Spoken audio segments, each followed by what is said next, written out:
আসসালামু আলাইকুম। Skill with লিমিথনের পক্ষ থেকে আজকে আরেকটি ভিডিও নিয়ে আসলাম। কিভাবে সাবটোটাল দিয়ে সিরিয়াল নাম্বার ক্রিয়েট করা যায় সেটা আজকে দেখব। আজকে দেখব দুটো মেথড। প্রথম মেথডটা হবে সাবটোটাল।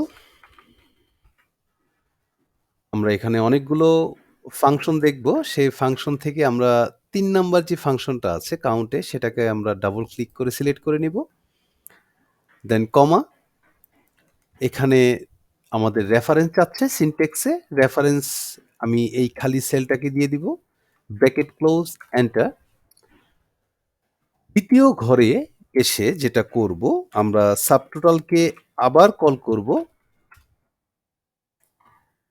দেন অ্যারো চিহ্ন দিয়ে নিচে নামবো, ট্যাব প্রেস করব। আমরা ৩ নাম্বার ফাংশনটা নিলাম। ৩ নাম্বার ফাংশনে ছিল কাউন্ট এ, দেন কমা। রেফারেন্সের জন্য এই খালি সেলটা নিলাম, C4, ব্র্যাকেট ক্লোজ, প্লাস করে দিব আমরা উপরে B3 সেলটাকে। Bracket close, enter. আমরা নিচে এটা ড্র্যাগ করে নিয়ে আসলাম। এখানে এখন যদি আমি কোনো নেম ইনপুট করি, কোনো ডাটা ইনপুট করি, তাহলে আল্টিমেট সবগুলোই ওয়ান হয়ে গেল। দেন আমি যদি কনস্ট্যান্টলি নিচ পর্যন্ত যদি ডাটা এন্ট্রি করে যাই, তাহলে আমি সিরিয়াল নাম্বারগুলো এখানে পেয়ে যাব। অ্যাজ এ সেম টোকেন সাবটোটালের যদি আমরা এই পদ্ধতিটা ব্যবহার করি, তাহলে আমরা ফার্স্ট যে মেথডটা ছিল এইমাত্র করলাম, তার থেকে আরেকটু বেশি সুবিধা পাবো। রো ডিলেট করা বা অ্যাড করা যদি প্রয়োজন হয় তাহলে। এটা ফার্স্ট মেথডটা দেখানোর কারণ হলো যে জিনিসটা জেনে থাকা ভালো। মানে আমার কোনটা অ্যাডভান্টেজ, কোনটা আমার জন্য ডিসঅ্যাডভান্টেজ। ওকে। দেন আমরা কাউন্ট এটাকে সিলেক্ট করব ডাবল ক্লিক করে, কমা। রেফারেন্স চাচ্ছে, আমরা রেফারেন্সের জন্য খালি সেলটা সিলেক্ট করে দিলাম F3। দেন আমরা কোলন দিব। দেওয়ার পর আমরা জাস্ট প্রথম যে F3টা আছে সেটা F4 দিয়ে প্রেস করে অ্যাবসোলিউট করে দিব, করে ব্র্যাকেট ক্লোজ করে দিব, এন্টার। আমরা ড্র্যাগ করে নিচে নামিয়ে আনবো। এখানে আমি যখন ডাটা ইনপুট করব, আল্টিমেট সিরিয়াল নাম্বারটা কাউন্ট করবে। এভাবে নিচ পর্যন্ত যখন আমি চলে আসলাম, তখন ও আমাকে 17টা সিরিয়াল নাম্বার দিয়ে দিল। এখন দেখার পালা যে আমি যখন কোনো রো ডিলিট করে দিব বা কোনো রো ইনসার্ট করব, তখন আমার অ্যাডভান্টেজটা কি হচ্ছে। আমি এই 7 নম্বর রোটা যখন আমি ডিলিট করে দিব, তখন আল্টিমেট আমার প্রথম মেথড কি হলো, রেফারেন্স হয়ে গেল। ও রেফারেন্স এরর দেখাচ্ছে। আর এখানে সিরিয়াল নাম্বারটা আমার ঠিক আছে। রেফারেন্স এরর এই কারণে দেখাচ্ছে, তার কারণ এখানে যাওয়ার পর ও প্লাস কার সাথে করবে। অ্যাকচুয়ালি ওকে যেই সেলটা দেখানো হয়েছিল সেই সেলটা আর খুঁজে পাচ্ছে না। তার কারণ আমি ওই সেলটাকে কি করছি, ডিলিট করে দিয়েছি। ওকে। এর জন্য ও এখানে এসে বলতেছে যে আমি প্লাস রেফারেন্স এরর, যে রেফারেন্সটা ছিল সেটা ডিলিট হয়ে গেছে, সো আমি এটা খুঁজে পাচ্ছি না। ওকে।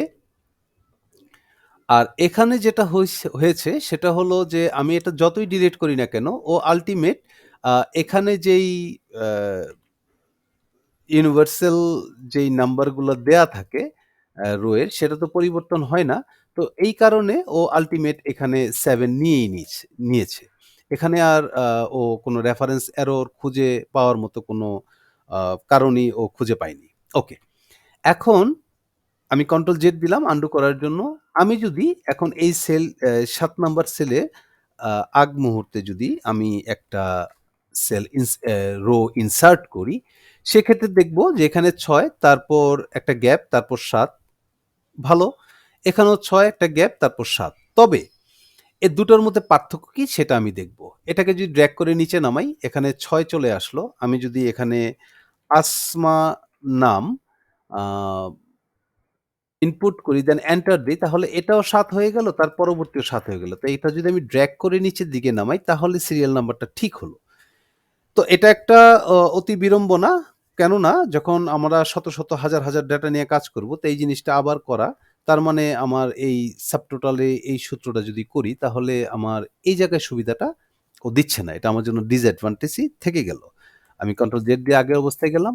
তবে আমি যখন ২য় মেথডে আসবো, সেই মেথডে যখন আমি নিচে ড্র্যাগ করে আনবো সিরিয়াল নাম্বারটা, আর এখানে যখন আমি একটা নাম ইনপুট করব, তখন আল্টিমেট দেখবো এখানে ৭ নিয়ে নিল, ইভেন ৭ এর পরে ৮, ৯, ১০ এভাবে করে ১৮ পর্যন্ত ও আল্টিমেট ওর সিকোয়েন্সলি সিরিয়াল নাম্বারটা ঠিক করে নিল। তো ভিউয়ার্স, যদি আমরা সাবটোটাল ব্যবহার করি সিরিয়াল নাম্বারের জন্য, তাহলে অবশ্যই আমরা ২য় যে মেথডটা আছে, এই মেথডটাই আমরা ব্যবহার করব। এই মেথডটাতে আমাদের এই অ্যাডভান্টেজটা আমরা পেতে পারি। তো আজকের মতো এখানেই শেষ করলাম। ভালো থাকবেন, সুস্থ থাকবেন।